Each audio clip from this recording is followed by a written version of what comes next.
Good afternoon, dear class 8 students. So, welcome back again in the English class. So, today, as we have completed our chapter, I'd like to give you some brief explanation of the chapter in Hindi so that you may write the summary of the chapter very nicely, very clearly. हम लोग ने ये N unsung hero हम लोग ने पढ़ चुके हैं और इसका मेन पात्र है पतलू बाबू एक है। उसके बाद में पतलू बाबू एक, निशिकांत घोष और उसका साला क्या है, उसका साला का नाम नरेश दत्त और डायरेक्टर का नाम बैरन मलिक। और दूसरा, स्टेज में जब पतल बाबू एक्शन करते थे अथवा परफॉर्म करते थे उस टाइम का उसका मेंटर था गगन पाकराशी था। This are the different characters that we find in the chapter. ये स्टोरी के अंदर में हम लोग ये सब चैप्टर हम लोगों को समझना चाहिए, मालूम पड़ना चाहिए और एवरी कैरेक्टर्स का इस स्टोरी में क्या भूमिका है, what is their what is their role in the story. So now dear student, हम लोग स्टोरी का शुरू से ही हम लोग शुरू करते हैं कि पतल बाबू और निशिकांत घोष ये दोनों एक पड़ोसी है। और एक दिन निशिकांत घोष कहता है पतल बाबू को कि उसका साला एक फिल्म मेकर है, जो नरेश दत्त जो फिल्म मेकर था, वो एक कैरेक्टर को ढूंढ रहा है जिसके लिए पतल बाबू एकदम परफेक्ट था। उसका बॉल हेड था, वो थिन फिजिकल बॉडी था, उसका थिन फिजिकल बॉडी था और दूसरी बात वो थोड़ा एजेड भी दिखता था। सो इसीलिए वो कैरेक्टर सही मैचिंग करता था पतल बाबू को। सो यहाँ पे निशिकांत घोष ने भी उसको ये खबर पहुँचाता है। तो उसके बाद में पतल बाबू बहुत एक्साइटेड होता है, नरेश बाबू से भेंट करता है। नरेश बाबू से भेंट करने के बाद उसको रोल दिया जाता है।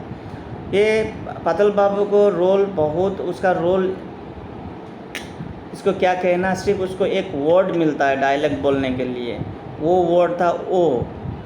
हम लोग ये स्टोरी पढ़ने के बाद में ये मालूम पड़ता है कि काम ये जानना ज़रूरी है कि काम चाहे छोटा हो या बड़ा हो उसको मन लगा के करना चाहिए। यहाँ पे पतल बाबू शुरू में तो बहुत गुस्सा होता है, ये ओ जो वर्ड उसको डायलॉग के रूप में दिया था और उसको लगने लगता है कि कोई मेरे साथ मजाक कर रहा है और गुस्से से वो पेपर को तोड़ मोड़ करके वो नाला में फेंक देता है। लेकिन बाद में उसको एक सोच आ जाता है, वो जो प्रीवियसली वो स्टेज में परफॉर्म करता था और उसका मेंटर गगन पाकराशी ये कहता था, एडवाइस देता था उसको कि पतल बाबू, काम कोई भी छोटा या बड़ा नहीं होता है, तुम्हें अगर छोटा रोल भी मिल जाए तो उसको एकदम मन लगन से करना चाहिए ताकि उस काम पे एक जान आ जाए और दूसरे लोग उसको पसंद करें। इस किस्म का उसको एडवाइस देते थे। तो पतल बाबू उसको ये एडवाइस फॉलो करके ये जो ओ वर्ड है उसको इन डिफरेंट एंगल में वो उसको एक्टिंग करने की कोशिश करता है। तो वो भी आश्चर्यचकित होता है कि जब वो एक्टिंग करते थे ये ओ वर्ड से तो उसका मीनिंग अलग सा निकल जाता था with the variation of action के वेरिएशन के साथ साथ ही ओ वर्ड का जो मीनिंग है अलग हो जाता था। इन दिस वे वो एक प्रकार से खुश भी होता है क्योंकि ये प्रैक्टिस करते समय उसको स्टेज का परफॉर्मेंस का याद आता था और वो मन ही मन में सेटिस्फाई विथ होता है। तो पतल बाबू को एक डायरेक्शन बताया जाता है, कहाँ आना है, क्या करना है शूटिंग के लिए। तो वो वहाँ चले जाते हैं और वो वहाँ पे वो नरेश बाबू के थ्रू से वहाँ एक्टिंग भी करता है। उस टाइम उसका जो शूटिंग का डायरेक्टर होता है बैरन मलिक, सो उसके अंडर में वो एक्टिंग करता है। ये एक्टिंग उसने इतने सुंदर तरीके से करता है कि डायरेक्टर बहुत खुश होता है उसके ऊपर और कहने लगता है you are a very super actor, ऐसे करके उसको वाह वाह करता है। तो उसके बाद में उसको वहीं जाके रहने के लिए कहता है, जहाँ वो पान दुकान के नज़दीक में खड़ा था तो वहाँ बैठ रहा था, तो वहीं जाने के लिए कहता है। जब वो पान दुकान में पहुँच जाता है तो उस टाइम वो सोचने लगता है, अरे अब मैंने बहुत अच्छी तरह से अपना काम को अंजाम दिया है और डायरेक्टर भी बहुत खुश है, शायद मुझे पेमेंट भी मिलेगा 15-20 ऐसे करके वो मन ही मन में क्या कैलकुलेशन करता है। और जब ये कैलकुलेशन करते हैं तो वो फिर दूसरी तरफ सोचता है, उसको पैसा का बहुत ज़रूरत पड़ रहा होता है, लेकिन फिर भी वो ये एक बात सोचता है कि उसने आज जो सेटिस्फेक्शन मिला है उसको और जो खुशी मिला है क्या वो एक ये 20 रुपीज़ अथवा पैसे से ये मैच कर सकता है। इस किस्म से वो सोचते हैं, आज मुझे इंटेंस सेटिस्फेक्शन मिला है, चाहे वो थोड़ा एक छोटा सा वर्ड था वो, लेकिन मैंने उसके ऊपर में बहुत अपना फुल मेरा अनुभव जो है, मेरा फुल एक्सपीरियंस उस पर लगा के मैंने अपना काम एकदम क्लियरली अथवा मजबूती के साथ मैंने किया है और इसके करने के बाद मुझे सेटिस्फेक्शन भी मिला है। और मेरा आज ये जो मुझे सेटिस्फेक्शन मिल रहा है, जो मुझे प्रसन्नता मिल रहा है, उसके मैं तुलना करूं तो ये पैसा कुछ भी नहीं है। इसीलिए वो वहाँ से चले जाते हैं और बाद में ये जो नरेश दत्त आता है उसे ढूंढने के लिए और कहता है मुझे तो उसे पेमेंट करना है पातल बाबू को। किस तरीक़ा का स्ट्रेंथ आदमी है, किस तरीक़ा का क्या कहते हैं हम लोग उसको, आश्चर्यजनक व्यक्ति है। कुछ भी बिना कहे वो चला गया और पैसा भी छोड़ के चला गया, लेकिन यहाँ वो बात नहीं था। पातल बाबू को इतना इंटेंस सेटिस्फेक्शन, इतना खुश मिला था वो छोटा सा रोल के कारण कि वो उसको व्यक्त कर नहीं पा रहा था और वो पैसे में उसको बैलेंस करना नहीं चाहता, इसीलिए वो वहाँ से बहुत खुशी के साथ वहाँ से चले गए थे। So this was the story, Satyajit रे ने लिखा है डियर स्टूडेंट।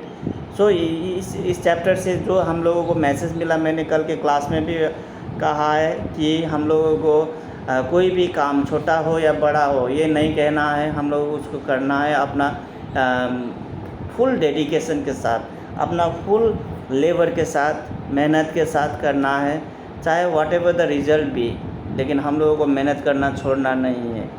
सो नाउ डियर स्टूडेंट, ये था एक short summarising the chapter, briefly summarising it, briefly explaining it. Now मैंने पढ़ाते समय कहा था बीच में जो इम्पोर्टेंट एक प्रोवर्ब था, counting a chickens before they are hatched again are you, his wife said. अब ये प्रोवर्ब से बनाया गया हुआ सेंटेंस है। जैसे मैंने क्वेश्चन दिया था don't count your chickens before they are hatched, ये प्रोवर्ब है, इसको अच्छी तरह से एक्सप्लेन करना है with the reference to the story से रेफरेंस करके लिखना था। आप लोगों ने ये ज़्यादा से ज़्यादा नहीं किया है। आप लोगों को वाइफ ने पातल बाबू को ऐसा कहा था, क्यों कहा था, ये भी थोड़ा बताने की ज़रूरत है। विथ लिंक टू द मैंने स्टोरी कहा है, आप लोगों को इसको एकदम ध्यान से इम्पोर्टेंट मान के काम करना है। और दूसरा भी है, यहाँ पे एक इम्पोर्टेंट वाक्य है, सेंटेंस है, रिमेंबर वन थिंग पातल however small a part you are offered, never consider it beneath your dignity. As an artist, your aim should be to make the most of your opportunity and squeeze the last drop of meaning out of your lines.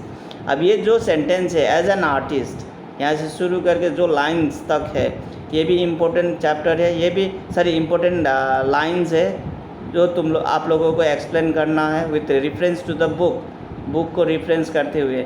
यहाँ पे गोगन पकरासी का भी थोड़ा नाम आता है, पातल बाबू का भी नाम आता है एक्सप्लेन करते वक्त। सो ये सब ध्यान में रखते हुए आप लोगों को एक्सप्लेन करना है with reference to the story. Now dear student, हम लोग स्टोरी ख़त्म किया है। No doubt you may have understood the chapter very properly, क्योंकि मैं अगेन एंड अगेन हिंदी में भी समझाने की कोशिश किया आप लोगों को। And every work I have given you, I hope you all have understood it. अब आप लोगों का आज का टास्क ये है कि आप लोग ये जो मेन मैंने वर्ड सेंटेंसेस दिया है उस पर एक्सप्लेन करना है with reference to the story.